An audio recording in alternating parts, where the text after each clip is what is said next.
Hello friends, welcome to BCTQ program powered by Johntech digital, जहां पर आप अपने कंसेप्ट्स को बिल्ड कर सकते हो थ्रू द क्वेश्चंस। आज के इस सीरीज में हम एनवायरनमेंट के टेस्ट पेपर को डिस्कस करते हैं। तो चलिए, पहला क्वेश्चन है, fresh and septic sewage are respectively. देखिए, एक फ्रेश सीवेज होता है, एक सेप्टिक सीवेज होता है, उन दोनों के नेचर का एक क्वेश्चन पूछा है। अच्छा क्वेश्चन है, तो कैसे इसका रिप्लाई करेंगे हम। देखिए, सबसे पहले अगर हम बात करें फ्रेश सीवेज, तो फ्रेश सीवेज जो होता है वो नेचर में कैसा होता है, एल्कलाइन होता है। फ्रेश सीवेज नेचर में एल्कलाइन होता है, जबकि सेप्टिक सीवेज जो होता है वो एसिडिक होता है। So option B is the correct answer. Fresh sewage alkaline होता है नेचर में, जबकि सेप्टिक सीवेज जो होता है वो एसिडिक होता है नेचर में।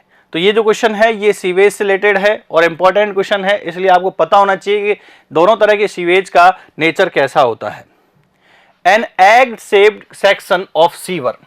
देखिए, एक सीवर के कई तरह के सेक्शन होते हैं।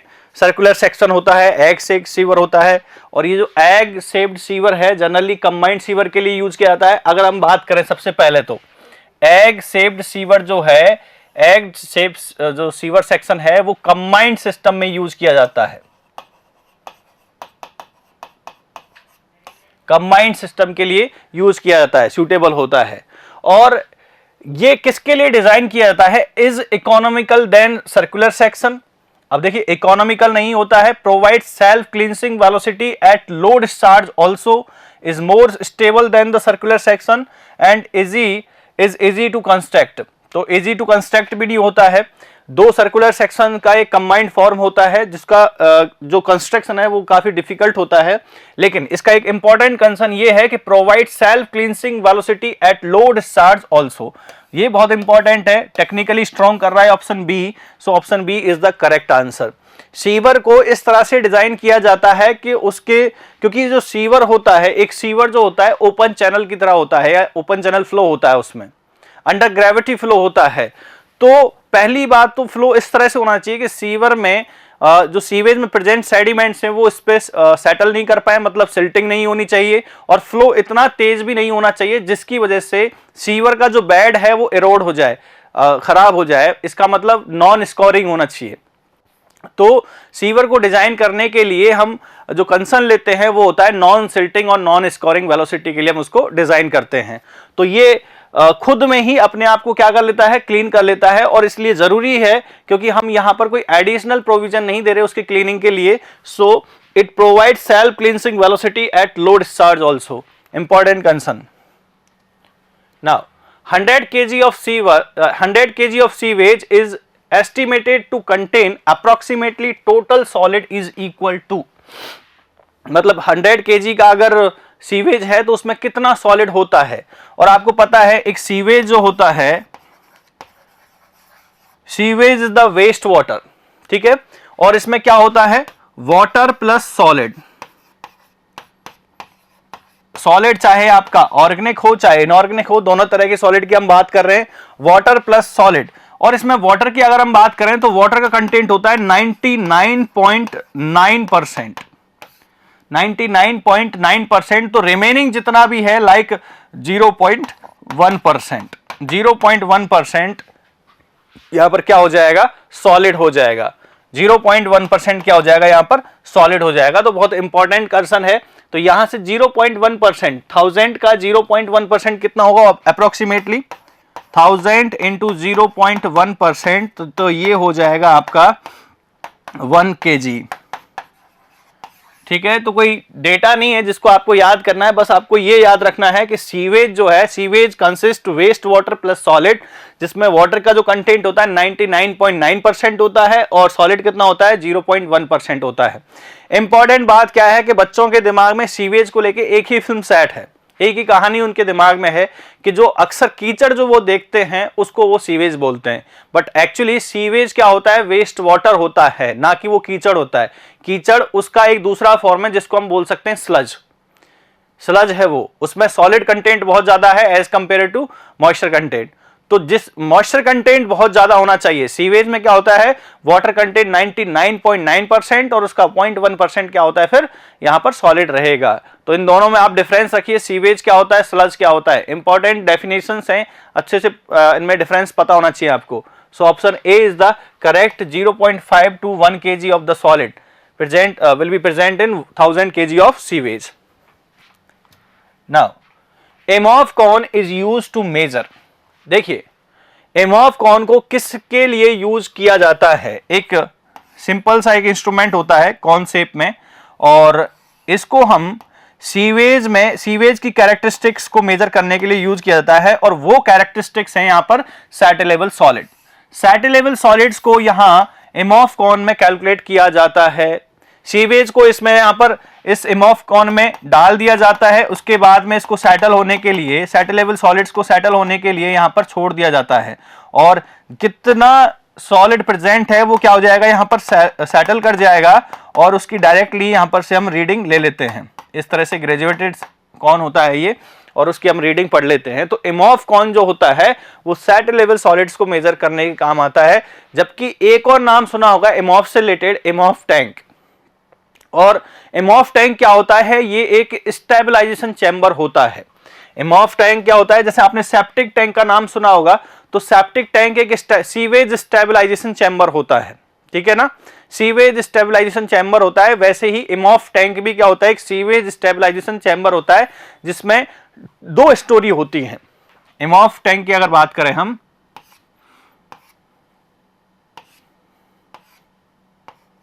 ये ट्रीटमेंट से रिलेटेड है,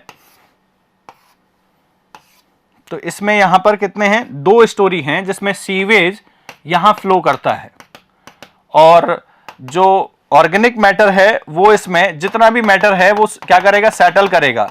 तो सीवेज फ्लो के लिए एक अलग चैम्बर होता है और स्लज के लिए एक अलग चैम्बर होता है। तो यहां पर क्या हो जाएगी, यहां पर स्लज इकट्ठा हो जाएगी। ये जो है स्लज के लिए चैम्बर है, यहां पर स्लज इकट्ठा हो जाती है, यहां स्लज है और यहां पर सीवेज है। तो सीवेज के लिए अलग चैम्बर बनाया हुआ है, स्लज के लिए अलग चैम्बर बना हुआ है। इसको हम बोलते हैं एमॉफ टैंक।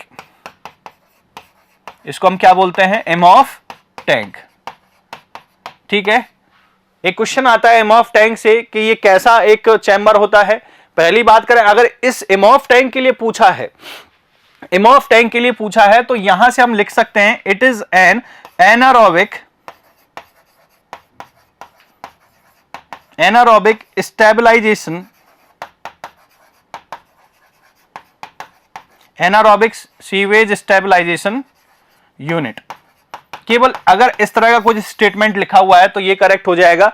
या फिर ये भी तो इस तरह से भी पूछा जा सकता है एमॉफ टैंक से, और वो पूछा जा सकता है कि इसकी जो अपर चैम्बर है जिसमें सीवेज फ्लो होता है उसमें कौन सी रिएक्शन होती है, या उसमें कौन सी मैकेनिज्म होती है, और जो स्लज जोन है, बॉटम जो चैम्बर होता है उसमें कौन सा होता है। तो एमॉफ टैंक के अपर जोन में अगर हम बात करें, सीवेज फ्लो की बात करें, तो यहां पर एरोबिक रिएक्शन होती है, aerobic reaction in upper chamber, ठीक है। केवल एमॉफ टैंक का इंट्रोडक्शन पूछ रहा है तो it is an anaerobic sewage stabilisation unit. But अगर आपसे पूछा है कि अपर यूनिट में कौन सी रिएक्शन होती है, बॉटम चैम्बर में कौन सी रिएक्शन होती है, तो वहां अगर हम बात करें तो एरोबिक रिएक्शन होती है अपर चैम्बर में, और लोअर चैम्बर में एनारोबिक रिएक्शन होती है।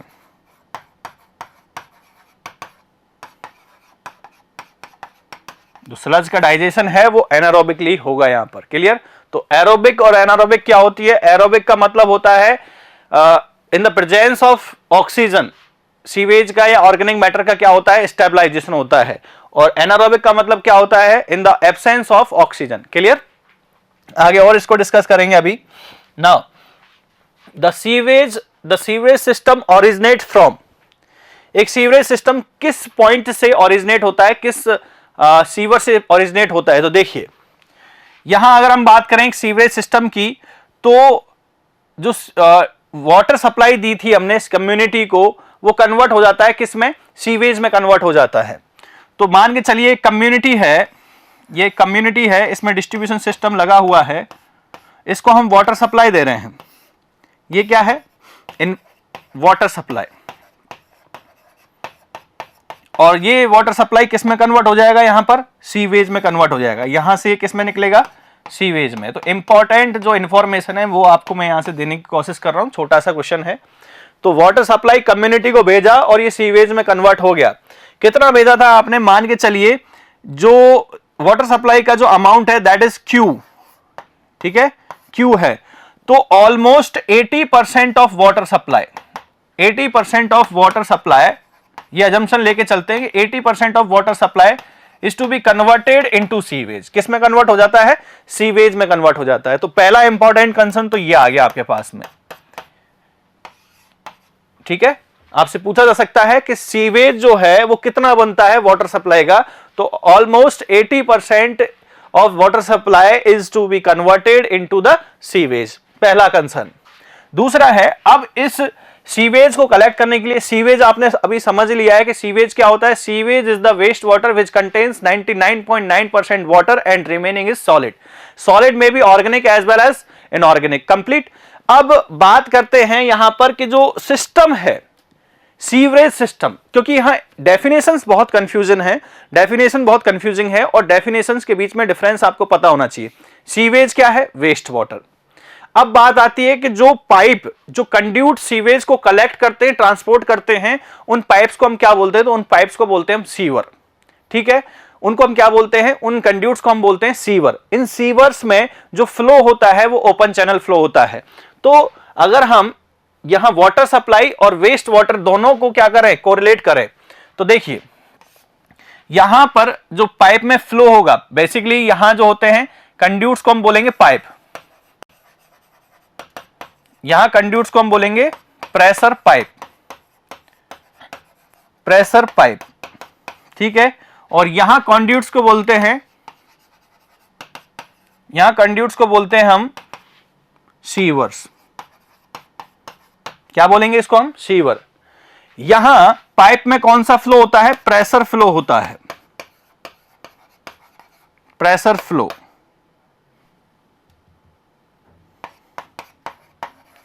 वाटर सप्लाई में पाइप में जो फ्लो होता है दैट इज प्रेशर फ्लो। और यहां पर अगर हम बात करें तो यहां होता है ओपन चैनल फ्लो।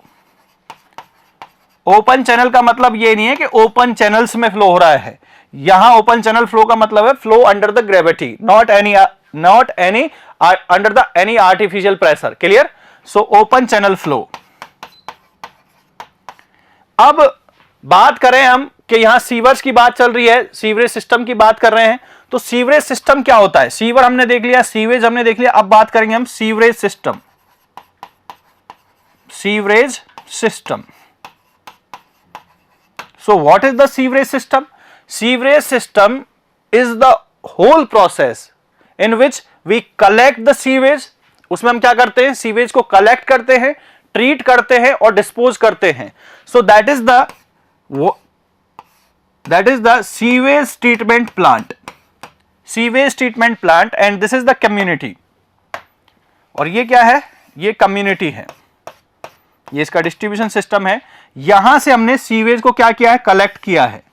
सो यहां से हमने सीवेज को क्या किया है, कलेक्ट किया है। सो कलेक्शन, कलेक्शन ऑफ सीवेज। फिर यहां पे क्या हो रहा है, ट्रीटमेंट हो रहा है, treatment of sewage, sewage treatment plant में। देन आफ्टर हम इसको क्या कर देते हैं, disposal of sewage, disposal of sewage effluent, ठीक है।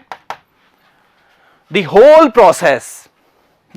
process in which we collect the sewage, treat the sewage and dispose the sewage is known as sewerage system.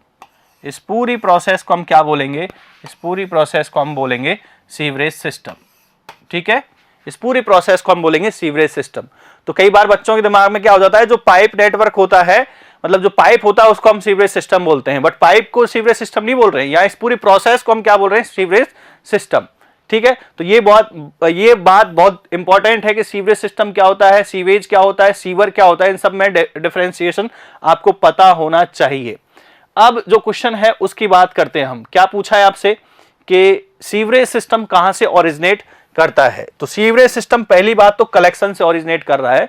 Collection किस तरह से किया जाता है? तो ये एक पर्टिकुलर घर है, ठीक है, ये एक पर्टिकुलर घर है, यहां से एक सीवर लाइन निकलेगी, ठीक है, यहां से एक सीवर है, इस सीवर को हमने कहां पर दिया, इस तरह से हमने एक सीवर से और इसको कनेक्ट किया। ये सीवर डायरेक्टली क्या हो रहा है, ट्रंक सीवर से कनेक्टेड है, ये ट्रंक सीवर है। ये कहां जा रहा है, एसटीपी। और इसके बाद में ये जो सिस्टम है इससे हम डिस्पोजल दे रहे हैं। तो आपने सब कुछ समझा यहां से। तो ये क्या है, सबसे पहले तो हम इसकी बात करेंगे कि ये क्या है, this is house sewer.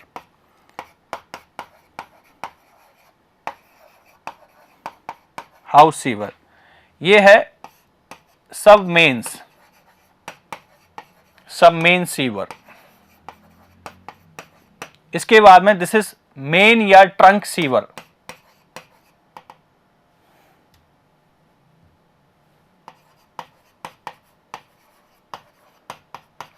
Trunk sewer sewage को कहां पहुंचाता है, सीवेज ट्रीटमेंट प्लांट। और उसके बाद में डिस्पोजल के लिए जो फाइनल पॉइंट है, फाइनल पॉइंट तक, पॉइंट ऑफ डिस्पोजल तक पहुंचाने के लिए सीवेज एफ्लुएंट को हम यहां पर यूज करते हैं आउटफॉल सीवर। आउटफॉल सीवर इस तरह से। तो यहां ये जो सिस्टम है ये सीवरेज सिस्टम है, और कहां से ओरिजिनेट कर रहा है, हाउस सीवर से ओरिजिनेट कर रहा है। कहां से ओरिजिनेट कर रहा है, हाउस सीवर से ओरिजिनेट कर रहा है। सो आंसर इज दैट, कौन सा हो जाएगा, main sewer, house sewer, outfall sewer, sub main sewer. So this is the answer, that is outfall, sorry, house sewer. Option B is the correct. ठीक है, चलिए next question. In small towns the most appropriate system of sewage is, देखिए small towns है, small towns में sewage को collect करने के लिए मतलब सीवरेज सिस्टम कौन सा अडॉप्ट करना चाहिए हमको। तो आपके पास में 3 तरह के सीवरेज सिस्टम होते हैं बेसिकली। जो फोर्थ टाइप का है, यहाँ सॉरी थर्ड टाइप का जो है कंजर्वेंसी सिस्टम, इसको आजकल अडॉप्ट नहीं किया जाता है। पहले आपने देखा होगा कि सीवेज को बाय मैन हम क्या करते थे, कलेक्ट करते थे और पॉइंट ऑफ डिस्पोजल पे पहुंचाते थे। आदमी क्या करते थे, मैन्स के थ्रू, लेबर्स के थ्रू हम क्या करते थे, सीवेज को कलेक्ट करते थे और उसके बाद में पॉइंट ऑफ डिस्पोजल तक पहुंचाते थे। लेकिन ये सिस्टम आजकल क्या कर दिया गया है, बैन कर दिया गया है, इसको आजकल ये यूज नहीं होता है। तो जो सीवरेज सिस्टम है वो कितने तरह का होता है, separate system, combined system and partially separate system. तो पहले तो हम ये समझ लेते हैं कि सेपरेट सिस्टम, कंबाइंड सिस्टम और पार्शियली सेपरेट सिस्टम का मतलब क्या होता है। देखिए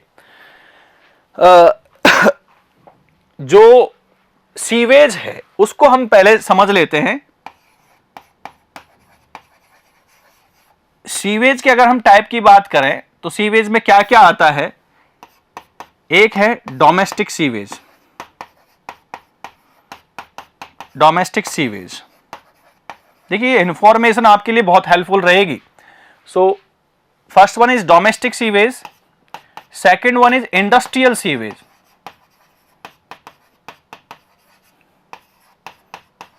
जो वेस्ट वाटर घरों से, प्राइवेट बिल्डिंग से निकल रहा है उसको हम बोलेंगे डोमेस्टिक सीवेज। जो वेस्ट वाटर इंडस्ट्रीज से, इंस्टीट्यूट से निकल रहा है उसको हम बोल रहे हैं इंडस्ट्रियल सीवेज। एंड और कहां से वेस्ट वाटर ओरिजिनेट हो सकता है, जो स्टॉर्म वाटर होता है, रेनफॉल जब होता है जो स्टॉर्म वाटर बनता है उसको भी हम सीवेज की कैटेगरी में रखते हैं, क्योंकि वो भी तो वेस्ट वाटर है। तो एक तरह से हमने इसको क्या बोल दिया है यहां पर, स्टॉर्म वाटर, स्टॉर्म वाटर, ठीक है, या फिर रन ऑफ। ठीक है, तो इस तरह से हमने सीवेज को डिफाइन किया कि यहां पर अलग अलग तरह की सीवेज की कैटेगरी है। Domestic sewage plus industrial sewage को कंबाइंडली हम बोलते हैं सैनिटरी सीवेज।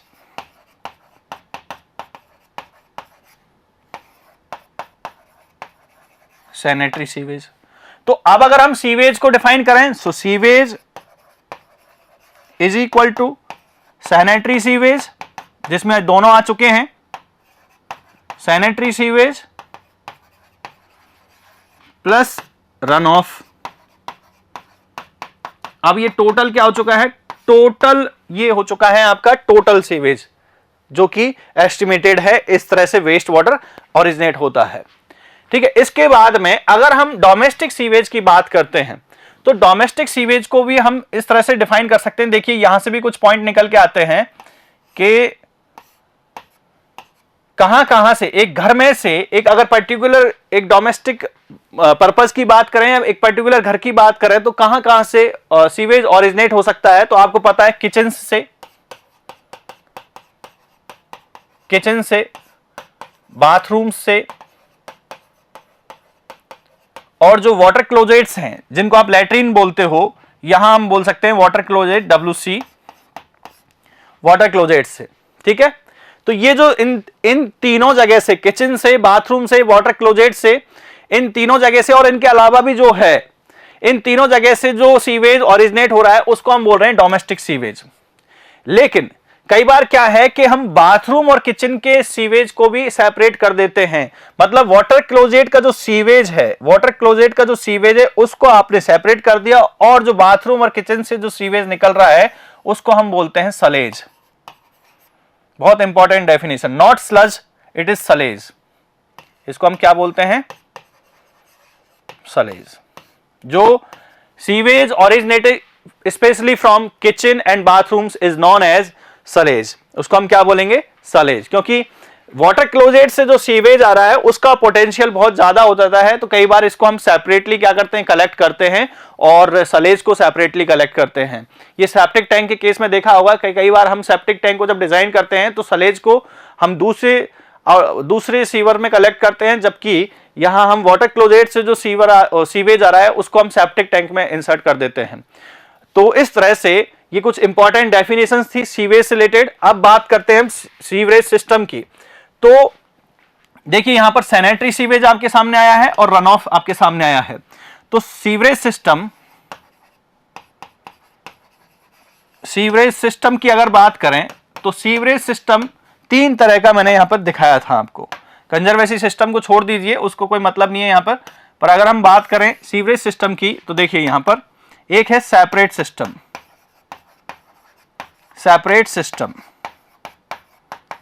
एक है कंबाइंड सिस्टम,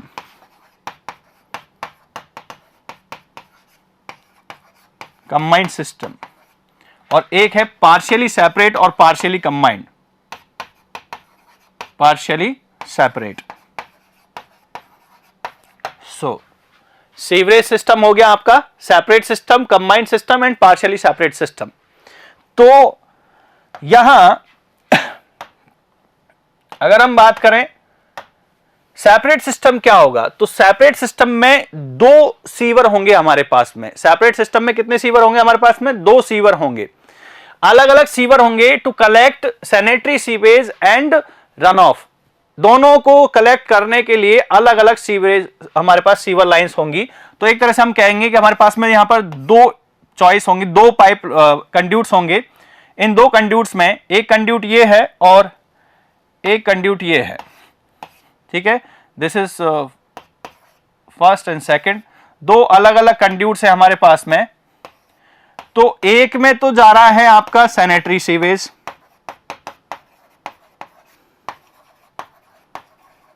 और एक में जा रहा है आपका क्या, ड्रेनेज या रन ऑफ। तो इस सिस्टम को हम बोलते हैं सेपरेट सिस्टम। सैनिटरी सीवेज और रन ऑफ को सेपरेटली कलेक्ट किया जाता है, इस सिस्टम को हम बोल रहे हैं सेपरेट सिस्टम। इसी तरीके से अगर हम बात करते हैं कंबाइंड सिस्टम की, तो कंबाइंड सिस्टम में केवल एक ही कंड्यूट होता है जो दोनों तरह के सीवेज को, चाहे वो आपका सैनिटरी सीवेज हो प्लस रन ऑफ, दोनों तरह के सीवेज को कलेक्ट करने के लिए एक सिंगल पाइप होता है, उसको हम बोलेंगे क्या यहां पर, कंबाइंड सिस्टम। ठीक है, इसी तरीके से अगर हम बात करते हैं पार्शियली सेपरेट और और पार्शियली कंबाइंड की, तो यहां पर भी दो पाइप्स होंगे, दो कंड्यूट्स होंगे। तो एक कंड्यूट तो है ये और दूसरा कंड्यूट है ये आपका। अब देखिए यहां पर क्या क्या हो रहा है। फर्स्ट कंड्यूट में हम सैनिटरी सीवेज को क्या कर रहे हैं, कलेक्ट कर रहे हैं। जो फर्स्ट कंड्यूट है उसमें हम सैनिटरी सीवेज को कलेक्ट कर रहे हैं, सैनिटरी सीवेज, ठीक है। इसके साथ में सेकंड में हम किसको कलेक्ट कर रहे हैं, रन ऑफ को। तो फिर आप बोलोगे सर इन दोनों में डिफरेंस क्या हुआ, इसमें भी तो हम एक में सैनिटरी सीवेज और एक में रन ऑफ को कंसीडर कर रहे थे, लेकिन यहां पर क्या होता है कि फर्स्ट जिसमें हम सैनिटरी सीवेज को कलेक्ट कर रहे हैं उसी में रन ऑफ को भी कंसीडर करते हैं। रन ऑफ स्पेशली फ्रॉम कहां से, देखिए paved courtyard,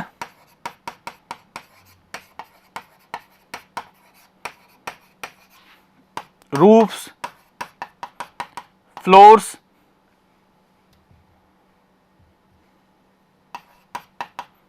roofs of house, ठीक है।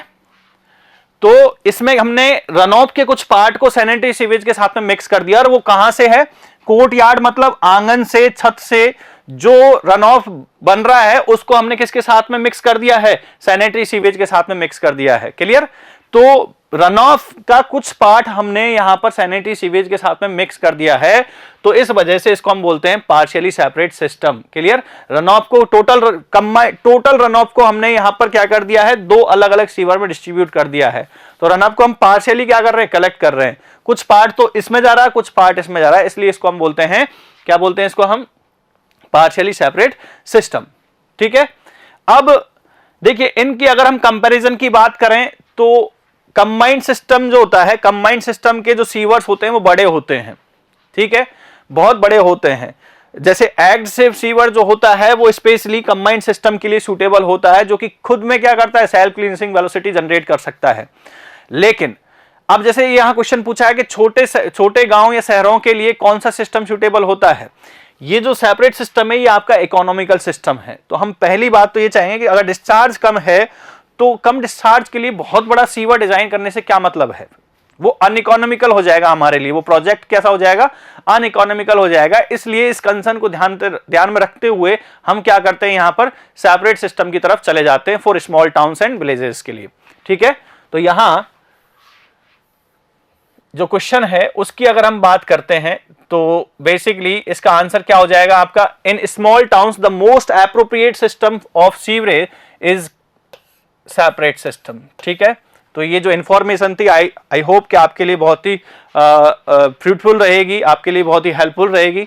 इसी तरीके से नेक्स्ट क्वेश्चन हम देखते हैं, a sewer is commonly designed to attain self cleansing velocity. Exactly, sewer is designed for self cleansing velocity.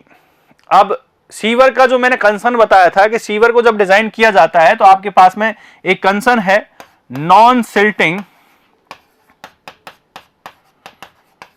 And non scoring.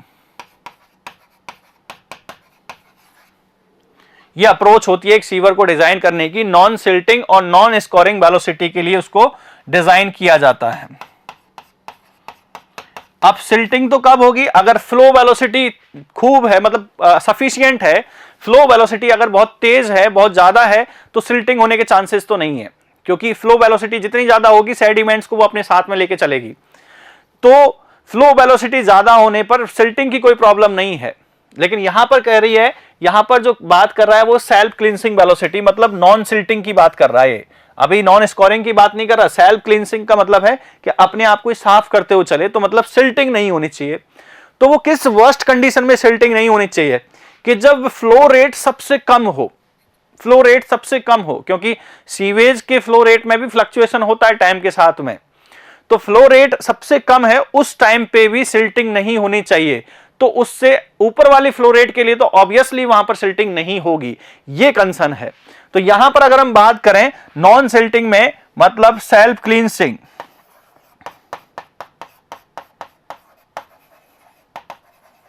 self cleansing velocity at minimum hourly rate of flow, minimum hourly rate of flow, at minimum hourly rate of flow। जब discharge सबसे कम है उस time पे भी self cleansing velocity attain होनी चाहिए। तो इस क्वेश्चन का आंसर तो आपका हो जाएगा minimum hourly rate of flow. लेकिन नॉन स्कोरिंग की अगर बात करें, नॉन स्कोरिंग की बात करें मतलब फ्लो वेलोसिटी इतनी भी ज्यादा नहीं होनी चाहिए जो सीवर का जो मटेरियल है उसको इरोड कर दे, उसको तोड़ दे, उसको मतलब वहां से उसके मटेरियल को वहां से इस तरह से खराब कर दे। तो नॉन स्कोरिंग, टेक्निकली स्कोर बोलते हैं उसको। तो जो इरोजन है वो इरोजन नहीं होना चाहिए, क्योंकि सीवेज में सेडिमेंट्स होते हैं और वो सेडिमेंट्स क्या करेंगे, friction, stress, shear stress generate करेंगे बेड के ऊपर, और वो बेड खराब नहीं होना चाहिए, इसलिए उसके लिए बोला हमने non scouring velocity at peak hourly flow rate. ठीक है ना, at peak hourly flow rate. So एक बहुत अच्छा इंपॉर्टेंट पॉइंट निकल के आता है, a sewer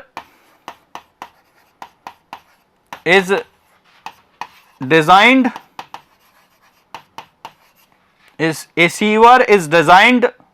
for maximum hourly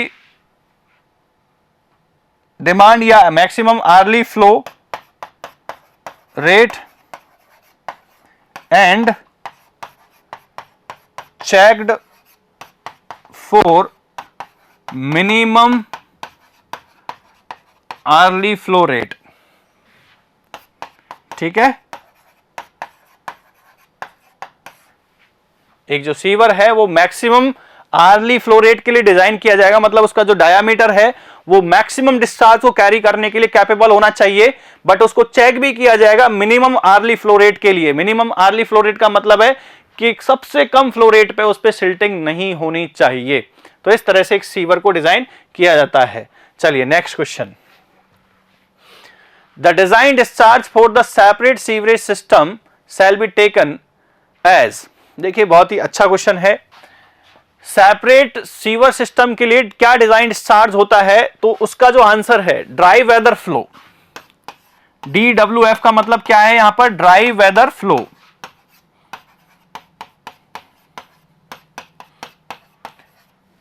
ठीक है, dry weather flow. Dry weather flow का मतलब है कि यहां जो सीवेज है उसमें से हमने रन ऑफ को एक्सक्लूड कर रखा है। जब मौसम सूखा हो, ड्राई वेदर का मतलब मॉनसूनल सीजन नहीं है, रेनफॉल नहीं है, तो उस टाइम पे जो सीवेज जनरेट हो रहा है उसी की बात कर रहे हैं। ड्राई वेदर फ्लो के 6 टाइम मतलब 6 into DWF dry weather flow, इसका क्या होता है, डिजाइन डिस्चार्ज होता है।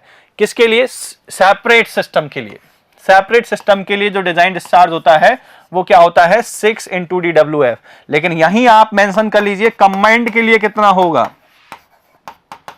कंबाइंड सिस्टम की अगर बात की जाए तो कंबाइंड सिस्टम के लिए डिजाइन डिस्चार्ज जो है Q design QD is equal to यहां पर 2 into DWF twice of dry weather flow plus rainfall या run of.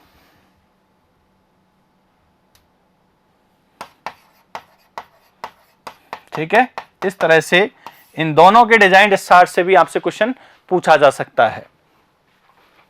Next question, the minimum dissolve oxygen which should always be present in water in order to save the aquatic life. बहुत important question है, कई exams में पूछा है। किसी भी water body की बात की जाए, अगर उसके डिसॉल्व ऑक्सीजन की बात की जाए, उसका जो कंटेंट है, उसका जो कॉन्सेंट्रेशन है वो 4 ppm से कम नहीं होना चाहिए, अदरवाइज उस वाटर बॉडी में एक्वेटिक प्लांट या एक्वेटिक लाइफ सर्वाइव नहीं कर पाएगी। चाहे वो मछलियों की बात की जाए, एनिमल्स की बात की जाए, या फिर हम प्लांट्स की बात की जाए, मतलब सिंपल सी बात है, फ्लोरा और फौना की बात करें अगर वाटर बॉडी में, तो 4 ppm पे डिजॉल्व ऑक्सीजन का कॉन्सेंट्रेशन अगर 4 ppm से कम चला गया तो वहां पर फ्लोरा एंड फौना दोनों ही सर्वाइव नहीं कर पाएंगे। बहुत ही इंपॉर्टेंट क्वेश्चन है, इसलिए मैंने इसको रखा है और डायरेक्टली आपको इसका आंसर याद होना चाहिए कि 4 ppm से कम होते ही जो एक्वेटिक लाइफ है वो सर्वाइव नहीं कर पाएगी। Now what does high COD to BOD ratio of an organic pollutant represent?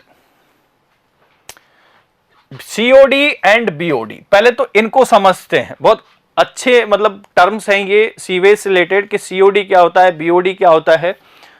कई सारी टर्म्स हैं जो सीवेज के कैरेक्टरिस्टिक्स को एक्सप्लेन करती हैं, तो सबसे पहले मैं इन टर्म्स को समझने की कोशिश करता हूं। So first one is COD। देखिए, अगर मैं आपसे एक बात और कहूं कि सीवेज में ऑर्गेनिक मैटर प्रेजेंट होता है, इनऑर्गेनिक मैटर भी प्रेजेंट होता है, तो इनऑर्गेनिक मैटर को ट्रीट करने की जरूरत नहीं होती है क्योंकि वो पहले से ही क्या होता है, स्टेबल होता है, वो कोई भी पॉल्यूशन क्रिएट नहीं करता है। तो अगर हम बात करें सीवेज में, और सीवेज में भी सॉलिड्स की, सीवेज और फिर सीवेज में अगर हम बात करें मैटर की, तो मैटर जो है वो कौन कौन सा मैटर है आपका, देखिए एक बार, इनऑर्गेनिक, इनऑर्गेनिक और ऑर्गेनिक।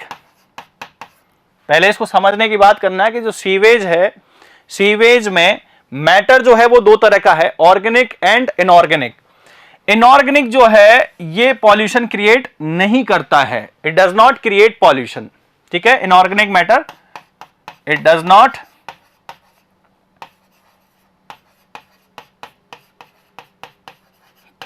क्रिएट पॉल्यूशन, मतलब ये फर्दर क्या नहीं होता, डिकम्पोज नहीं होता, जिसकी वजह से पॉल्यूशन भी नहीं होता है। तो हमारा मेन कंसर्न जो है सीवेज को ट्रीट करने का वो है ऑर्गेनिक मैटर को ट्रीट करना, क्योंकि आप नहीं चाहते कि सीवेज को हम डायरेक्टली डिस्पोज कर दें। या तो सीवेज को जब डिस्पोज किया जाता है तो दो तरीके हैं, या तो आप उसको किसी वाटर बॉडी में डिस्पोज कर दीजिए या फिर लैंड पर उसको डिस्पोज कर दीजिए, जमीन पर डिस्पोज कर दीजिए। अब विदाउट ट्रीटमेंट अगर आप उसको डिस्पोज करोगे तो ऑब्वियसली बात है कि जो उसमें ऑर्गेनिक मैटर प्रेजेंट है वो जिस जगह पर आप पॉइंट ऑफ डिस्पोजल पर जाकर क्या होगा, वो डिकम्पोज होगा, और जब डिकम्पोज होगा तो वो क्या करेगा, पॉल्यूशन क्रिएट करेगा। तो आप भी नहीं चाहोगे कि अगर हम ओपन एनवायरनमेंट में सीवेज को विदाउट ट्रीटमेंट दिए हुए अगर डिस्पोज कर देंगे तो वो पॉल्यूशन क्रिएट करेगा। तो इसलिए हम कभी भी सीवेज को विदाउट ट्रीटमेंट डिस्पोज नहीं करते। उसकी कंडीशंस हैं कुछ के, डाइल्यूशन फैक्टर, अगर पानी में अगर हम उसको डिस्पोज कर रहे हैं और डाइल्यूशन फैक्टर बहुत ज्यादा आ रहा है, 500 से ज्यादा आ रहा है, तो हमको ट्रीटमेंट करने की जरूरत नहीं होती है, वो डिपेंड करता है डिस्पोजल की कंडीशन पे। बट अभी हम ये मान के चलेंगे कि विदाउट ट्रीटमेंट हम इस सीवेज का डिस्पोजल नहीं करेंगे। तो फिर ट्रीटमेंट किसके लिए होगा, ट्रीटमेंट इस ऑर्गेनिक मैटर के लिए होगा कि इस ऑर्गेनिक मैटर को पहले स्टेबल कीजिए, इस ऑर्गेनिक मैटर को पहले स्टेबलाइज कीजिए और उसके बाद में हम इस सीवेज को क्या करेंगे, डिस्पोज करेंगे। सो यहां अगर हम बात करें ऑर्गेनिक मैटर की, अगर हम बात करें तो ये भी दो तरह का होता है। किस किस तरह का होता है समझते हैं। एक होता है बायोडिग्रेडेबल,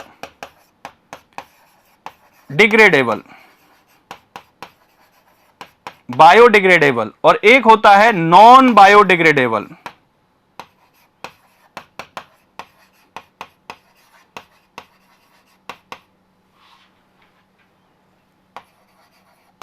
नॉन बायोडिग्रेडेबल। अब बायोडिग्रेडेबल और नॉन बायोडिग्रेडेबल का क्या मतलब होता है, अब ये भी इंपॉर्टेंट टर्म आ गई, तो हर एक टर्म के साथ में आपको फैमिलियर होना पड़ेगा। नॉन बायोडिग्रेडेबल क्या होता है, बायोडिग्रेडेबल क्या होता है, ऐसा ऑर्गेनिक मैटर जो माइक्रो ऑर्गेनिज्म का मतलब है जो सूक्ष्म जीवाणु होते हैं जैसे बैक्टीरिया, वायरस, प्रोटोजोआ, हेलमिन्थ्स, इनकी मदद से इसको डिकम्पोज किया जा सके, उसको बोलेंगे हम बायोडिग्रेडेबल। तो इसका मतलब जिसको हम बायोलॉजिकली, ये जो एक्शन था माइक्रो ऑर्गेनिज्म का ऑर्गेनिक मैटर पे जो अटैक था, उसको डिकम्पोज करने का जो प्रोसेस था, उसको बोलते हैं बायोलॉजिकल एक्शन। तो ऐसा ऑर्गेनिक मैटर जो जिसको हम बायोलॉजिकली डिकम्पोज कर सकें, तो ये कैसे होते हैं, बायोडिग्रेडेबल, डिग्रेडेबल का मतलब डिकम्पोजिबल, सो इसको हम बायोलॉजिकली क्या कर सकते हैं, बायोलॉजिकली डिग्रेडेबल। और नॉन बायोडिग्रेडेबल का मतलब है ऐसे ऑर्गेनिक मैटर जिन पे माइक्रो ऑर्गेनिज्म के अटैक का कोई इफेक्ट नहीं पड़ता है, मतलब ये बायोलॉजिकली डिग्रेड नहीं होंगे, बायोलॉजिकली डिकम्पोज नहीं होंगे, by action of micro organism ये डिकम्पोज नहीं होंगे, तो इनको बोलेंगे हम नॉन बायोडिग्रेडेबल ऑर्गेनिक मैटर। जैसे फर्टिलाइजर्स वगैरह होते हैं, ये ऑर्गेनिक मैटर हैं, बट ये माइक्रो ऑर्गेनिज्म की वजह से डिकम्पोज नहीं होते हैं। तो दो तरह के ऑर्गेनिक मैटर आपने समझ लिए। अब दो तरह के ऑर्गेनिक मैटर समझने के बाद में आपने देखा कि इन दोनों तरह के ऑर्गेनिक मैटर को डिकम्पोज करते हैं। अब डिकम्पोज करने की तरीके भी दो हैं हमारे पास में। एक होता है डिकम्पोज करने का तरीका, जो डिग्रेडेबल का जो तरीका है वो हमारे पास में दो तरीके के हैं। एक तो है आपका बायोलॉजिकल, या हम डिकम्पोजिशन की बात करें, यहां आप मेंशन कर सकते हो डिकम्पोजिशन।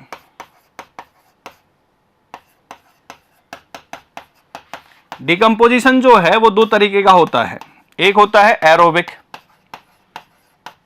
और एक होता है एनारोबिक। ठीक है, एरोबिक और एनारोबिक, क्लियर। एरोबिक का मतलब होता है decomposition in the presence of oxygen, in presence of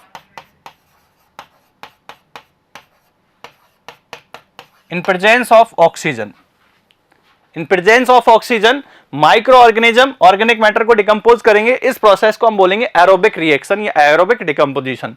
और एनारोबिक का मतलब होता है इन एब्सेंस ऑफ ऑक्सीजन।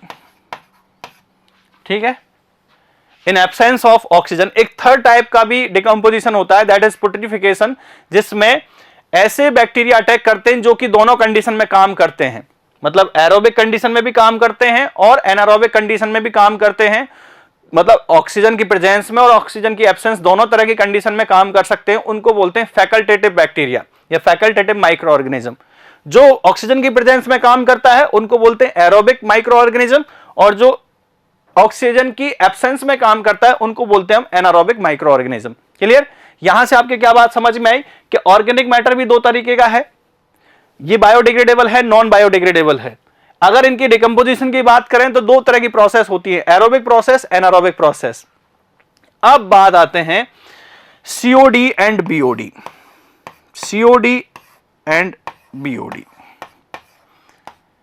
अगर इनकी फुल फॉर्म देखी जाए तो chemical oxygen demand and biochemical oxygen demand. Chemical oxygen demand and biochemical oxygen demand. तो एक्चुअली सीओडी और बीओडी क्या है, ऑक्सीजन डिमांड। क्या है ये, oxygen demand to decompose organic matter. बात समझ में आई। सीओडी और बीओडी का मतलब क्या है, केमिकल ऑक्सीजन डिमांड और बायोकेमिकल ऑक्सीजन डिमांड।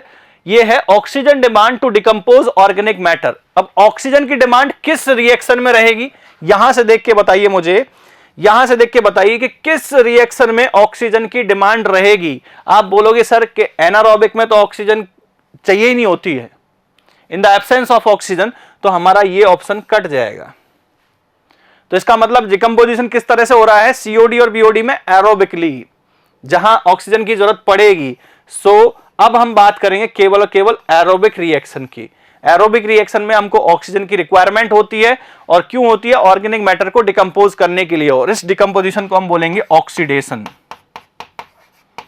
जिसमें ऑक्सीजन की मदद से हम किसी भी ऑर्गेनिक मैटर को ऑक्सीडाइज करते हैं, उस प्रोसेस को हम बोलते हैं ऑक्सीडेशन। अब ऑक्सीडेशन में हमको ऑक्सीजन की रिक्वायरमेंट रहेगी। अब देखिए हमको बीओडी और सीओडी को डिफाइन करना है। एक्चुअली सीओडी का मतलब होता है oxygen demand to decompose organic matter. अब मैंने ऑर्गेनिक मैटर लिखा है, यहां यह मेंशन नहीं किया कि कौन सा ऑर्गेनिक मैटर है। तो सीओडी की स्पेशली बात की जाए, what is the COD. COD is equal to chemical oxygen demand. And what is this, chemical oxygen demand क्या होती है, ऑक्सीजन डिमांड या requirement of oxygen, requirement of oxygen जिसको हम डिमांड बोलते हैं, to oxidise both biodegradable as well as non biodegradable organic matter, दोनों को खत्म करने के लिए जो ऑक्सीजन का अमाउंट है उसको हम बोलेंगे COD, दोनों को खत्म करने के लिए। ठीक है, तो यहां से आपके क्या समझ में आया कि biodegradable as well as non biodegradable दोनों तरह के ऑर्गेनिक मैटर को ऑक्सीडाइज करने के लिए जो अमाउंट ऑफ ऑक्सीजन रिक्वायरमेंट है उसको हम बोलेंगे COD, chemical oxygen demand. Second one अगर हम बात करते हैं, सेकंड वन की अगर हम बात करें, that is BOD, that is biochemical oxygen demand, biochemical oxygen demand.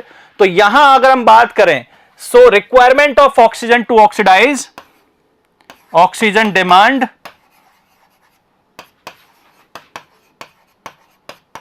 To oxidize only biodegradable organic matter,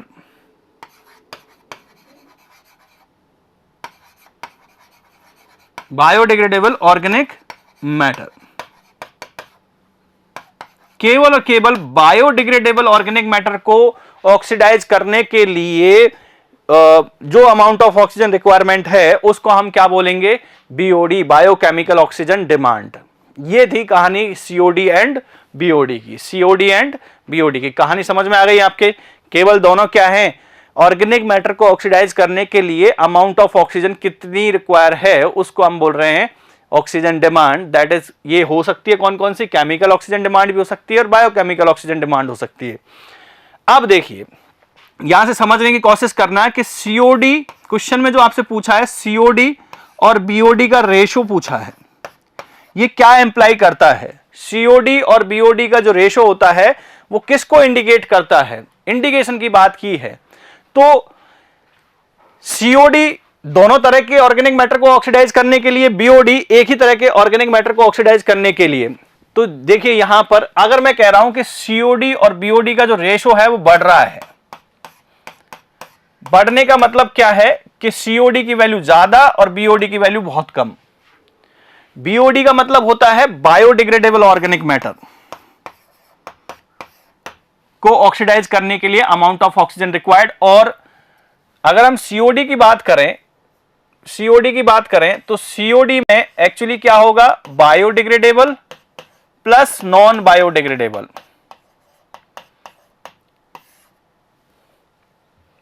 ठीक है, बायोडिग्रेडेबल तो है BOD का मतलब, और नॉन बायोडिग्रेडेबल का मतलब, non biodegradable as well as biodegradable दोनों को कंबाइन करते हैं तो COD। इस रेशो की वैल्यू बढ़ रही है, इस रेशो की वैल्यू बढ़ रही है। क्वेश्चन में यही कहा है for higher COD and BOD ratio का मतलब क्या होता है। तो इस रेशो की वैल्यू बढ़ती जा रही है, तो इसका मतलब क्या है, COD बहुत ज्यादा है, BOD बहुत कम है। BOD कम होने का मतलब है बायोडिग्रेडेबल ऑर्गेनिक मैटर का अमाउंट बहुत कम है। तो ऑब्वियसली यहां पे भी बायोडिग्रेडेबल ऑर्गेनिक मैटर कम होगा, तो फिर ज्यादा क्या है, फिर ज्यादा यहां पर नॉन बायोडिग्रेडेबल ऑर्गेनिक मैटर है। और यही पॉइंट आपके क्वेश्चन का आंसर करेगा। अगर ये रेशो बढ़ रहा है, ये रेशो बढ़ रहा है, इसका मतलब क्या है कि COD ज्यादा है, BOD बहुत कम है। अपन तो वर्स्ट कंडीशन लेके चलते हैं, रेशो बहुत ज्यादा है तो COD बहुत ज्यादा है और BOD बहुत कम है। BOD का मतलब होता है कि बायोडिग्रेडेबल ऑर्गेनिक मैटर को खत्म करने के लिए ऑक्सीजन की रिक्वायरमेंट कितनी है, जितना ज्यादा बायोडिग्रेडेबल ऑर्गेनिक मैटर उतनी ज्यादा ऑक्सीजन की जरूरत पड़ेगी, उतनी ज्यादा BOD होगी। लेकिन यहां तो हम कह रहे हैं BOD कम है, तो BOD कम होने का मतलब ऑक्सीजन रिक्वायरमेंट कम है, ऑक्सीजन रिक्वायरमेंट का कम होने का मतलब बायोडिग्रेडेबल ऑर्गेनिक मैटर कम है, बायोडिग्रेडेबल ऑर्गेनिक मैटर का कम होने का मतलब है कि दोनों जगह बायोडिग्रेडेबल ऑर्गेनिक मैटर कम है। तो फिर COD क्यों ज्यादा हुई, COD non biodegradable organic matter की वजह से ज्यादा हुई। तो चलिए अब इस क्वेश्चन को हम आंसर करते हैं, क्या कह रहा है ये क्वेश्चन, एक बार पढ़ लेते हैं। आई होप कि ये पूरी इंफॉर्मेशन आपके लिए बहुत ही ज्यादा फ्रूटफुल रही होगी और आप कुछ इससे एडिशनल सीखे होंगे। छोटा क्वेश्चन है लेकिन काफी इंफॉर्मेशन थी। तो देखिए, हाई बायोडिग्रेडेबिलिटी ऑफ द पॉल्यूएंट, जो पॉल्यूशन क्रिएट कर रहा है क्या वो हाईली बायोडिग्रेडेबल है? बिल्कुल नहीं। What does high COD to BOD ratio? तो ऑब्वियसली बात है COD versus COD upon BOD का मतलब होता है बायोडिग्रेडेबल प्लस नॉन बायोडिग्रेडेबल। तो इसका इस तरह से लिख लेते हैं अपन, इसको एक बार क्लियर हो जाएगा। और यहां हो गया बायोडिग्रेडेबल। ये रेशो तभी बढ़ेगा जब ये डिनोमिनेटर में जो बीओडी है वो कम होगी। इसका मतलब ये कम है, इसका मतलब ये कम है, बायोडिग्रेडेबल कम है। तो यहां पर ये बायोडिग्रेडेबल कम हो गया, तो फिर ज्यादा क्या है? ये ज्यादा है। स्टेटमेंट्स पढ़िए और आंसर टिक कीजिए। हाई बायोडिग्रेडेबिलिटी ऑफ पॉल्यूएंट, बिल्कुल नहीं, ये तो लो बायोडिग्रेडेबिलिटी ऑफ पॉल्यूएंट है। सही, तो ये ऑप्शन हमारा गलत हो गया। लो बायोडिग्रेडेबिलिटी ऑफ पॉल्यूएंट, बिल्कुल सही। लो बायोडिग्रेडेबिलिटी ऑफ पॉल्यूएंट, बिल्कुल सही। तो ऑप्शन बी करेक्ट हो गया। Pressure of free oxygen for aerobic decomposition, pressure of free oxygen, pressure कोई मतलब नहीं है यहां से, ये इंडिकेट नहीं कर रहा है। Pressure of toxic material in the pollutants, इस तरह से यहां हम इसको मेंशन नहीं कर सकते, केवल हम इतना बता सकते हैं कि बायोडिग्रेडेबिलिटी कैसी है, ज्यादा है या कम है। तो option B is the correct answer. चलिए next question. The correct relation between the theoretical oxygen demand, biochemical oxygen demand and chemical oxygen demand, ये दो हम समझ चुके हैं, बीओडी एंड सीओडी। टीओडी क्या होता है? थियोरेटिकल केमिकल ऑक्सीजन डिमांड क्या होता है? इसका मतलब होता है कि अगर किसी ऑर्गेनिक मैटर का आपको एग्जैक्ट अमाउंट पता है, उसका एग्जैक्ट फॉर्मूला पता है, तो उसको ऑक्सीडाइज करने के लिए कितनी ऑक्सीजन की रिक्वायरमेंट रहेगी, थियोरेटिकली बात कर रहे हैं हम, कितनी ऑक्सीजन की रिक्वायरमेंट रहेगी वो आप उसको कैलकुलेट कर सकते हो थियोरेटिकली, और उसको हम कहते हैं थियोरेटिकल ऑक्सीजन डिमांड। जैसे यहां पर आपका C6H12O6 क्या है? ये ग्लूकोज है। C6H12O6 ये ग्लूकोज है और इसको ऑक्सीडाइज करने के लिए 6 मोल ऑफ ऑक्सीजन की रिक्वायरमेंट होती है। तो इस तरह से बेसिक स्टोमेसिटी लगा के आप क्या कर सकते हो, इसकी कैलकुलेशन कर सकते हो। अगर मैं कह देता हूं कि भाई इस ग्लूकोज का जो कॉन्सेंट्रेशन है वो 200 मिलीग्राम पर लीटर है, तो बताइए ऑक्सीजन, इस ग्लूकोज को ऑक्सीडाइज करने के लिए कितनी ऑक्सीजन की रिक्वायरमेंट रहेगी। तो आप यहां से कैलकुलेशन कर सकते हो कि भाई 1 मोल को खत्म करने के लिए 6 मोल ऑक्सीजन की जरूरत पड़ती है, तो वहां से इतने मोल ग्लूकोज को खत्म करने के लिए, ऑक्सीडाइज करने के लिए कितने ऑक्सीजन की जरूरत पड़ेगी, उसको हम बोलेंगे टीओडी या टीएचओडी। तो यहां पर इनका जो करेक्ट रिलेशन होता है कि सीओडी ऑब्वियसली बीओडी से ज्यादा होगी किसी कंडीशन में कि भाई उसमें नॉन बायोडिग्रेडेबल मैटर है ही नहीं, तो उस केस में बराबर हो सकते हैं, लेकिन ये ज्यादा होगी। ठीक है, तो बीओडी ज्यादा है सीओडी से, ऑप्शन गलत हो गया। यहां बीओडी टीएचओडी से ज्यादा है, तो वो डिपेंड करता है। एक्चुअली ये जो है ये थियोरेटिकल कैलकुलेशन है, एग्जैक्ट फिगर है, तो ये हमेशा क्या होती है, ये सीओडी के बराबर या उससे ज्यादा हो सकती है। तो यहां जो ऑर्डर है इसका टीओडी ग्रेटर देन सीओडी और greater than BOD, so option B is the correct option. एक पॉइंट और लिख दीजिए कि सीओडी केमिकल ऑक्सीजन डिमांड को हम डाइक्रोमेट डिमांड भी बोलते हैं। क्या बोलते हैं? Dichromate demand. डाइक्रोमेट डिमांड क्यों डाइक्रोमेट डिमांड बोलते हैं? क्योंकि सीओडी को कैलकुलेट करने के लिए हम क्या करते हैं, पोटेशियम डाइक्रोमेट के साथ में टाइट्रेट करते हैं सीवेज को, तो वहां से हम इसको डाइक्रोमेट डिमांड बोल देते हैं। ठीक है, now if biochemical oxygen demand that is BOD of A town is 20,000 kg per day and BOD per capita per day is 0.05 kg, then population equivalent of town. देखिए पॉपुलेशन इक्विवेलेंट क्या होता है। जैसे हम एक पर्सन की BOD की बात करें कि भाई एक पर्सन कितना बीओडी ओरिजिनेट कर रहा है। बीओडी का मतलब है indirect way to represent the organic matter. Organic matter को रिप्रेजेंट करने का एक तरीका है। तो हम हमारी बात करें कि इंडिविजुअल पर्सन कितना दिन भर में कितना ऑर्गेनिक मैटर प्रोड्यूस करता है सीवेज के थ्रू, तो वो एक तरह से हम उसको बीओडी से डिफाइन कर देते हैं।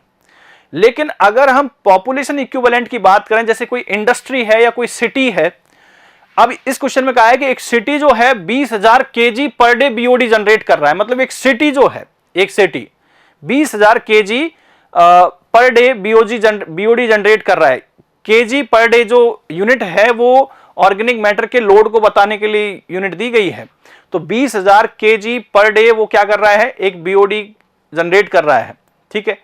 और एवरेज जो रेट है पर पर्सन वो भी आपको दे रखी है 0.5 समथिंग कुछ यूनिट दे रखी होगी उसकी। तो आपसे पूछा है पॉपुलेशन इक्विवेलेंट कितना है। मतलब एक तरह से आप ये देखिए कि एक आदमी इतना जनरेट कर रहा है और एक सिटी इतना जनरेट कर रही है, तो ये सिटी इन ऐसे कितने आदमियों के बराबर है, ऐसे कितने आदमियों के बराबर। ये सिटी भी हो सकती है, इंडस्ट्री भी हो सकती है इस तरह से। तो या ये सिटी या इंडस्ट्री जो 20,000 KG per day BOD generate कर रही है, वो ऐसे कितने आदमियों के बराबर हो सकती है जो इतनी रेट से बीओडी जनरेट कर रहे हैं। बस उस संख्या को, उस नंबर को हम बोलेंगे पॉपुलेशन इक्विवेलेंट। तो कैसे कैलकुलेट कर सकते हैं, बीओडी ऑफ टाउन,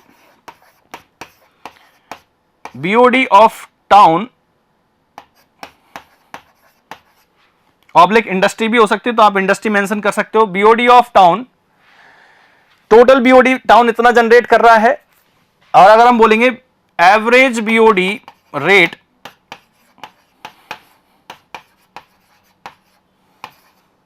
पर पर्सन, एक आदमी इतना एवरेज बीओडी रेट जनरेट कर रहा है, एवरेज बीओडी जनरेट कर रहा है, तो कितने आदमियों के बराबर होगा। मान के चलिए ये पॉपुलेशन इक्विवेलेंट जो नंबर है उसके बराबर होगा, इतने आदमियों के बराबर होगा, इतने पर्सन्स के बराबर होगा।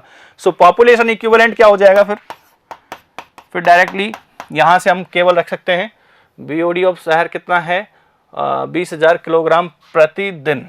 सो BOD of town 20,000 KG per day, ठीक है। यूनिट को साथ में लिखिएगा तो कैलकुलेशन करने में आसानी रहेगी।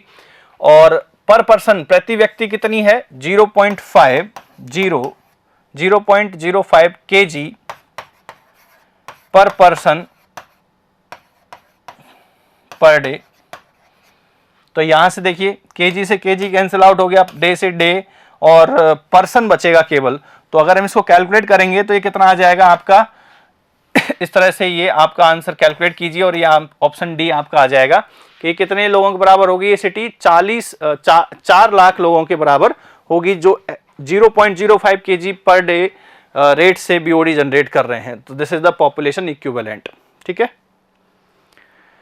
Now in a test, BOD test, 1 ml of raw sewage was diluted to 100 ml and the dissolved oxygen concentration of diluted sample at beginning was 6 ppm. It was 4 ppm at the end of 5 days incubation at 20 degrees Celsius. The BOD of raw sewage will be. देखिए बहुत अच्छा question है और आसान सा question है, लेकिन ये है क्वेश्चन BOD से related.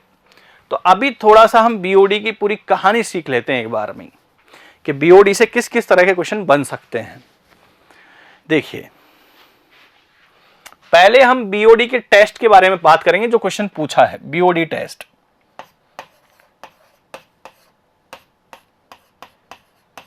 BOD test, BOD test के लिए हम सीवेज को क्या करते हैं, वाटर के साथ में मिक्स करते हैं, डिस्टिल्ड वाटर के साथ में मिक्स करते हैं। उसका रीजन क्या होगा, हर एक पॉइंट का रीजन आपको मिलेगा, बट उसको देखिए। हमने एक बोतल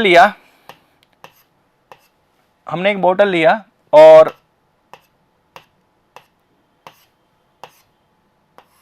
इस बोतल में हमने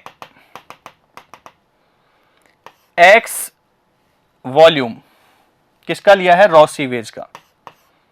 ये इसमें है रॉ सीवेज, रॉ सीवेज, ठीक है। इसको हमने ऐड किया किसमें? डिस्टिल्ड वाटर में, जिसका वॉल्यूम कितना है? Y। तो यहां है डिस्टिल्ड वाटर, तो एक डाइल्यूशन बन जाएगा यहां पर, that is the dilution.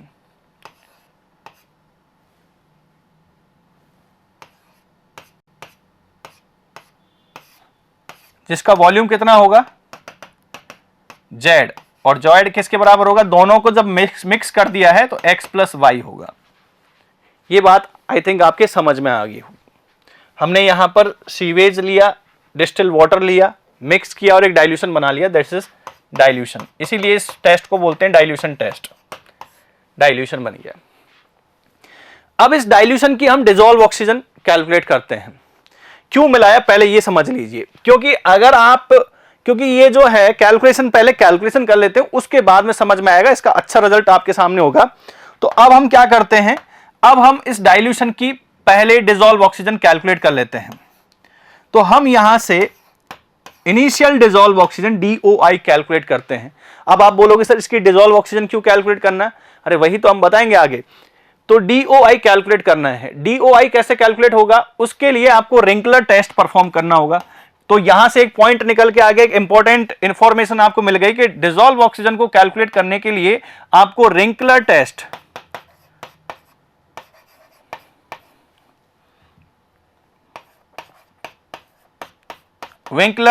Perform करना होगा। ठीक है, आपको रिंकलर टेस्ट परफॉर्म करना होगा डिसॉल्व ऑक्सीजन को कैलकुलेट करने के लिए। ठीक है, अब रिंकलर टेस्ट क्या होता है उसकी ज्यादा इंफॉर्मेशन के लिए आपको और थोड़ा सा पढ़ना होगा, बाकी ये इंफॉर्मेशन सफिशिएंट है क्योंकि वीडियो का लेंथ बढ़ता है इससे। तो अब हमने क्या किया, इस डाइल्यूशन की सबसे पहले इनिशियल डिसॉल्व ऑक्सीजन कैलकुलेट की। इसके बाद में हम क्या करते हैं, इस डाइल्यूशन को इंक्यूबेशन के लिए भेज देते हैं। कहां पर? इंक्यूबेशन। सो ये एक पॉइंट आ गया कि इंक्यूबेशन क्या होता है। तो इंक्यूबेशन का मतलब होता है कि इस बोतल को ऐसी जगह रखिए, इस बोतल को ऐसी जगह रखिए। तो इस बोतल को मैंने इस जगह रख दिया जिसका वॉल्यूम Z है। उस बोतल को मैंने उठा के ऐसी जगह रख दिया जहां पर सनलाइट ना पहुंच पाए। क्या नहीं पहुंचे? Sunlight. Sunlight is not allowed, is not allowed,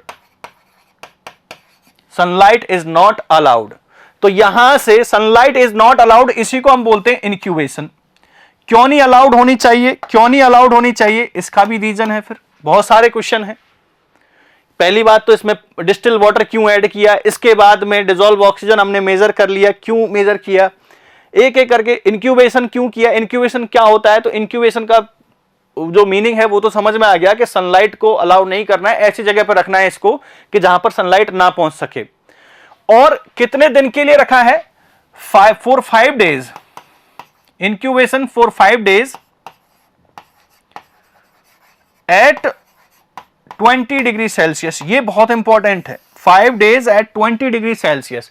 incubation for 5 days at 20 degree Celsius. और 5 दिन के बाद फिर यहां से आप इसकी फिर से डिसॉल्व ऑक्सीजन कैलकुलेट करोगे, DO फाइनल, DOF। एक तो आपने स्टार्टिंग में कैलकुलेट की और एक आपने बाद में कैलकुलेट की। अब देखिए पूरी कहानी आपके समझ में आ जाएगी।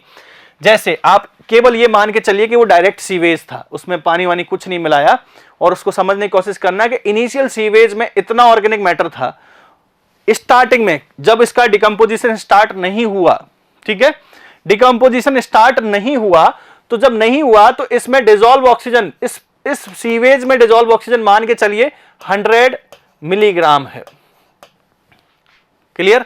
यहां से आपकी बात क्लियर हो जाएगी। 5 दिन के लिए हमने इसको ऐसी जगह पर छोड़ दिया कि जहां सनलाइट नहीं है और टेम्परेचर 20 डिग्री सेल्सियस है, और उसके बाद में हमने फिर से डिसॉल्व ऑक्सीजन को कैलकुलेट किया और ये हमको मिला 40 मिलीग्राम। तो फिर 60 कहां गई? फिर 60 मिलीग्राम जो डिसॉल्व ऑक्सीजन थी वो कहां चली गई? वो 60 मिलीग्राम जो डिजॉल्व ऑक्सीजन डिप्लीट हुई है यहां पर, वो ऑर्गेनिक मैटर को ऑक्सीडाइज करने में यूज हो गई है। ऑर्गेनिक मैटर कौन सा था? बायोडिग्रेडेबल ऑर्गेनिक मैटर, क्योंकि और तो कोई केमिकल ऐड किया नहीं इसमें, नेचुरल प्रोसेस चल रही है। नेचुरल प्रोसेस के थ्रू क्या हो रहा है? डिकम्पोजिशन हो रहा है। और नेचुरल प्रोसेस का मतलब क्या है कि माइक्रो ऑर्गेनिज्म सर्वत्र व्यापी जो प्रेजेंट रहते हैं, वो इस पे ऑर्गेनिक मैटर में, जो इसमें ऑर्गेनिक मैटर प्रेजेंट है, वो इस पे अटैक करे जा रहे हैं और इसको डिकम्पोज करते जा रहे हैं। और डिकम्पोज करने के लिए उसको एनर्जी भी चाहिए, तो वो ऑक्सीजन को कंज्यूम भी कर रहे हैं। भाई आप काम करते हो तो खाना भी तो खाते हो, तो यहां पर ऑर्गेनिक मैटर को डिकम्पोज करना उनका काम है, और उसके लिए एनर्जी का जो सोर्स है वो ऑक्सीजन है। सो ऑक्सीजन को कंज्यूम कर रहे हैं और डिकम्पोज कर रहे हैं। तो जितना ज्यादा यहां जितना ऑक्सीजन को कंज्यूम किया है, that is the BOD, that is the BOD. अब इसको कैसे अब देखिए यहां से आपको सब बातें पता लग जाएंगी। आप बोलोगे सर इसमें डिस्टिल्ड वाटर क्यों मिलाया? हो सकता है कि सीवेज की डिसॉल्व ऑक्सीजन बहुत कम हो, स्टार्टिंग में सीवेज की डिसॉल्व ऑक्सीजन पहले से ही बहुत कम हो, ठीक है, और आप उसको प्योर सीवेज को यहां पर डाइल्यूशन टेस्ट की में, मतलब इस टेस्ट में आप रख देते हो। सीवेज की जो डिसॉल्व ऑक्सीजन है, इनिशियल डिसॉल्व ऑक्सीजन में मान के चलता हूं 10 मिलीग्राम पर लीटर है, 10 मिलीग्राम है, ठीक है। और इसके बाद में आपने देखा कि 5 दिन बाद वो 0 मिली, फाइनल डिसॉल्व ऑक्सीजन 0 मिली। अब 0 हो गई, 0 होने का मतलब क्या होता है? मान के चलिए कि 0 जो है वो 3 दिन में ही हो गई। आपको क्या पता कि कब हो गई 0? तो मैं कह रहा हूं थर्ड डे पे ही ये डिसॉल्व ऑक्सीजन जो है ये 0 हो गई थी। तो फिर आपने तो 5 दिन बाद चेक किया है, मतलब 2 दिन तक, तो 2 दिन तक फिर भी क्या हो रहा है? डिकम्पोजिशन चलता जा रहा है, डिकम्पोजिशन तो फिर भी हो रहा है। तो फिर आप क्या बोलोगे सर कि सर यहां पर तो डिकम्पोजिशन चल रहा है, 3 दिन तक तो ऑक्सीजन अवेलेबल थी सीवेज में, तो इसका मतलब एरोबिक रिएक्शन होती रही थी। लेकिन जैसे ही वो 0 हुआ डिसॉल्व ऑक्सीजन, डिकम्पोजिशन फिर भी चल रहा है। तो यहां तक की कैलकुलेशन तो ठीक थी कि ऑर्गेनिक मैटर का जो इंडिकेशन था वो ऑक्सीजन दे रही थी हमको कि इतनी ऑक्सीजन खत्म हो गई है, तो इतना ऑर्गेनिक मैटर प्रेजेंट है। लेकिन इसके बाद में जो डिकम्पोजिशन चला है थर्ड डे के बाद में, वो तो एनारोबिक है। एनारोबिक में ऑक्सीजन की जरूरत ही नहीं होती है। तो जब आप उस ऑर्गेनिक मैटर को भी तो काउंट कर लोगे यहां पर कैलकुलेशन में 5वें दिन में, क्योंकि आप तो मान के चल रहे हो 5वें दिन पे 0 ही है, जबकि एक्चुअल में वो थर्ड डे पे ही 0 हो गई थी। तो इस वजह से कि कहीं ड्यूरिंग द इंक्यूबेशन कहीं डिसॉल्व ऑक्सीजन 0 तो नहीं हो जाएगी, इस वजह से हम उसमें डिस्टिल वाटर मिला देते हैं। डिस्टिल वाटर की डिसॉल्व ऑक्सीजन कंटेंट बहुत ज्यादा होता है, इसलिए यहां पर 0 ना हो, इसलिए हम यहां पर क्या कर रहे हैं? डिस्टिल वाटर ऐड कर रहे हैं। दूसरी बात, ये जो है सनलाइट इंक्यूबेशन क्यों किया, सनलाइट अलाउ क्यों नहीं की? देखिए हम चाहते हैं जितना ऑक्सीजन इसमें है वही कंज्यूम हो, कहीं से हम इसमें से किसी दूसरे पर्पज के लिए ना तो इससे बाहर निकालें और ना इसमें एडिशनल ऑक्सीजन दें हम। अब एडिशनल ऑक्सीजन देने का मतलब क्या है कि कहीं ना कहीं दूसरे सोर्स से आपको ऑक्सीजन प्रोवाइड करना है यहां पर। तो वो सोर्स क्या हो सकता है कि अगर सनलाइट जाएगी यहां पर तो एल्गी ग्रो करेगी, और एल्गी क्या करेगी? एल्गी सनलाइट की प्रेजेंस में फोटोसिंथेसिस से अपना फूड बनाएगी और उस प्रोसेस में वो ऑक्सीजन रिलीज करेगी। तो यहां एल्गी को ग्रो करने से, एल्गी की जो फोटोसिंथेसिस प्रोसेस है उसको रोकने के लिए हम सनलाइट को रोक देते हैं, और इसी वजह से हम इसका इंक्यूबेशन करते हैं। तो ये कहानी थी आपके बीओडी की। अब बीओडी कैसे कैलकुलेट की जाएगी?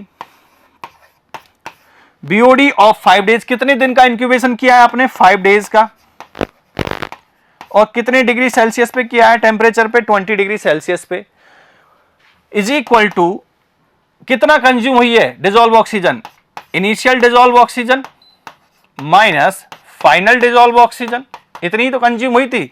अगर ये प्योर सीवेज हो जाता तो यहीं से कैलकुलेट कर देते, लेकिन यहां डिस्टिल वाटर मिला हुआ है, उसमें कोई ऑर्गेनिक मैटर नहीं है, तो इसलिए हमको डाइल्यूशन फैक्टर को यहां मल्टीप्लाई करना पड़ेगा। Dilution factor, so what is the dilution factor? So dilution factor is equal to Z by X, Z by X। Z का मतलब क्या है? जो डाइल्यूशन बनाया है आपने X प्लस वाई का अपॉन X क्या है यहां पर? जो रॉ सीवेज है उसकी क्वांटिटी या उसका वॉल्यूम कितना है। तो अब आते हैं हम क्वेश्चन पे। ये कह रहा है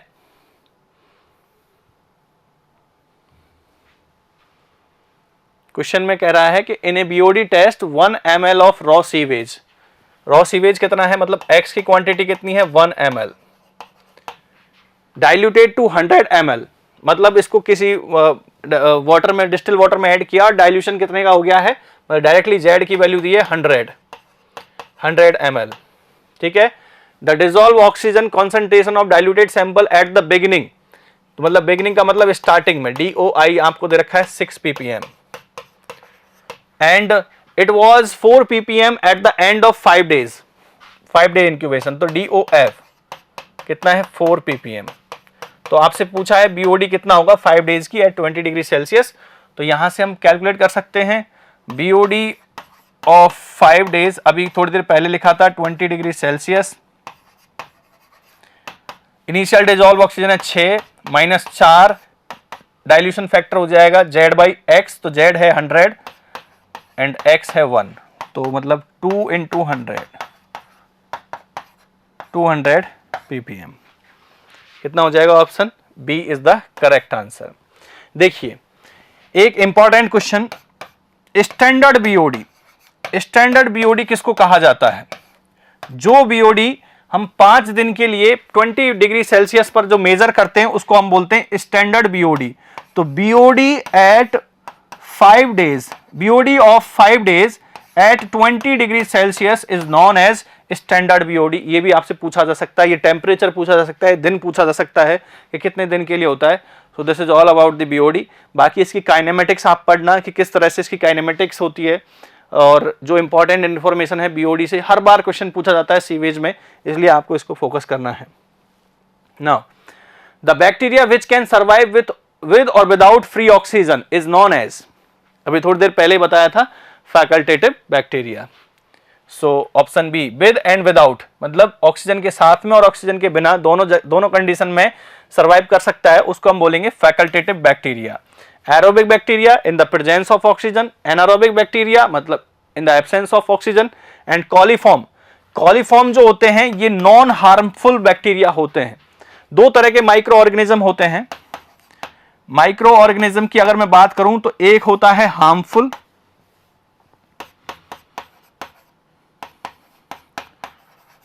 और एक होता है हार्मलेस, ठीक है। हार्मफुल बैक्टीरिया को हम बोलते हैं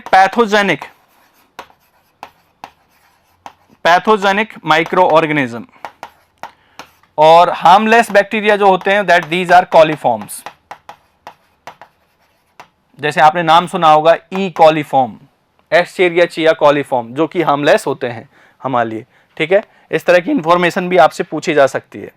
now an activated sludge system, जिसका स्केच हमको दे रखा है, is operating at equilibrium with following information, water, waste water related data. तो ये एक्टिवेटेड स्लज प्रोसेस का हमको ये दे रखा है, एक फ्लो डायग्राम दे रखा है। द फ्लो रेट दे रखी है हमको यहां पर 500 metre cube per hour. Influent BOD हमको दे रखा है 150 मिलीग्राम पर लीटर। तो मैं लिख देता हूं आपको कि जो फ्लो रेट है मतलब डिस्चार्ज दे रखा है हमको 500 मीटर क्यूब पर आवर। इसकी बीओडी हमको दे रखी है इन्फ्लुएंट की, मैंने इसको आई से डिनोट कर दिया, और ये हो जाएगी हमारी 150 मिलीग्राम पर लीटर, ठीक है। And BOD is equal to 10 milligram per litre aeration tank related data. तो यहां पर इसने मेंशन कर रखा है, और एफ्लुएंट की बीओडी भी दे रखी है यहां पर। एफ्लुएंट बीओडी मतलब यहां जो बाहर निकल रहा है, इसकी बीओडी दे रखी है हमको BOD E is equal to 10 milligram per litre, ये भी हमको दे रखा है। इसके बाद में एरिएशन टैंक से जो रिलेटेड डेटा है वो है हाइड्रोलिक रिटेंशन टाइम। इस टैंक के लिए, एरिएशन टैंक में जहां पर एक्टिवेटेड स्लज प्रोसेस हो रही है, उसमें detention time T is equal to 8 hours, and the mean cell residence time is 240 hours. Mean cell residence time is equal to 240 hours, clear. Volume दे रखा है हमको, इसका एरिएशन टैंक का वॉल्यूम हमको दे रखा है 4000 metre cube. Mix liquor suspended solid भी दे रखे हैं इस एरिएशन टैंक में, MLSS आपको दे रखा है यहां पर 2000 milligram per litre. Clear. The food to biomass FYM ratio in kg biomass per day for the aeration tank. तो आपसे पूछा है FYM रेशो, क्या पूछा है आपसे? FYM ratio. तो कैसे कैलकुलेट करेंगे देखिए, तो फूड और बायोमास की अगर बात की जाए, देखिए फूड एक्चुअली क्या हो गया यहां पर, फूड का मतलब ऑर्गेनिक मैटर। जितना डेटा दे रखा है वो सब कुछ आपके काम का नहीं है, बट जो इंपॉर्टेंट पॉइंट है उसको समझने की कोशिश करना। फूड का मतलब है ऑर्गेनिक मैटर। तो ऑर्गेनिक मैटर कितना आ रहा है यहां पर एरिएशन टैंक में, इसका क्या होगा, ट्रीटमेंट होगा एक्टिवेटेड स्लज प्रोसेस के थ्रू। तो कितना ऑर्गेनिक मैटर आ रहा है पर डे या पर आवर, तो यहां से आपको पता लग जाएगा। बीओडी किसको रिप्रेजेंट करती है, एक तरह से ऑर्गेनिक मैटर का ही एक इंडिकेशन होता है। तो बेसिकली फूड की अगर हम बात करें तो food is equal to influent जो आ रहा है, जो इस एरिएशन टैंक में जो वाटर फ्लो आ रहा है वेस्ट वाटर का, उसमें कितना ऑर्गेनिक मैटर प्रेजेंट है। तो हम कैलकुलेट कर सकते हैं यहां से कि डिस्चार्ज तो है इतना, और इसमें मिलीग्राम पर लीटर इतना 150 मिलीग्राम इसमें ऑर्गेनिक मैटर प्रेजेंट है। इस तरह से आप सोचिए इसको, तो 150 मिलीग्राम पर लीटर इतना इसमें ऑर्गेनिक मैटर प्रेजेंट है। टोटल कितना आ रहा है कि पर आवर ये कितना आ रहा है, 500 मीटर क्यूब आ रहा है। तो यहां से हम कैलकुलेट कर सकते हैं कि food F is equal to हो जाएगा Q into BOD of influent. ये तो हो गया BOD फूड की बात। M का मतलब होता है माइक्रो ऑर्गेनिज्म, माइक्रो जो इसको क्या करेगा, खत्म करेगा, ऑक्सीडाइज करेगा। सो इसको कैसे रिप्रेजेंट किया जाएगा, माइक्रो ऑर्गेनिजम्स को। M को अगर कैलकुलेट किया जाए तो M क्या होता है एक्चुअली, कि टैंक में कितने माइक्रो ऑर्गेनिज्म बैठे हैं, इस टैंक में कितने माइक्रो ऑर्गेनिज्म बैठे हैं। तो MLSS mix liquor suspended solid इसी की कॉन्सेंट्रेशन को बताता है, M की कॉन्सेंट्रेशन को बताता है। ये कितना है 2000, सॉरी ये 2000 कर लीजिए इसको, नॉट सॉरी 2000 नहीं है, इसको 200 कर लीजिए, 200 मिलीग्राम पर लीटर। सो ये MLSS mix liquor suspended solid जो है वो एक तरह से M की कॉन्सेंट्रेशन दे रखा है। तो कितना होगा ये, टोटल कितना हो जाएगा, इस वॉल्यूम, इस टैंक का, एरिएशन टैंक का आपको वॉल्यूम दे रखा होगा। तो यहां से हम क्या कैलकुलेट कर सकते हैं, यहां से हम M की वैल्यू कैलकुलेट कर सकते हैं, that is V into MLSS। बस ये करना है आपको और आपको आंसर मिल जाएगा। सो FYM रेशियो, डिस्चार्ज है हमारा, यूनिट एज इट इज रहने देना, कुछ भी चेंज मत करना, 500 metre cube per hour, 500 metre cube per hour. और जो BOD है वो है आपकी 150 milligram per litre, I think 150 milligram per litre.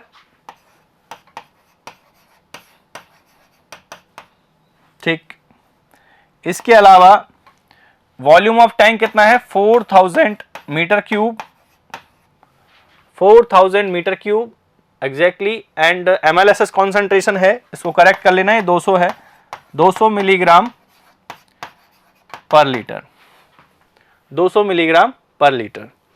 तो देखिए यहां पर मिलीग्राम पर लीटर से milligram per litre cancel out हो गया है, एंड मीटर क्यूब से मीटर क्यूब कैंसिल आउट हो गया है। अगर हम बात करते हैं बेसिकली, तो यहां पर जो कॉन्सेंट्रेशन है उसको कैलकुलेट करेंगे तो ये आएगा आपका, देखिए एक बार, 500 इंटू 150 डिवाइड बाय 4000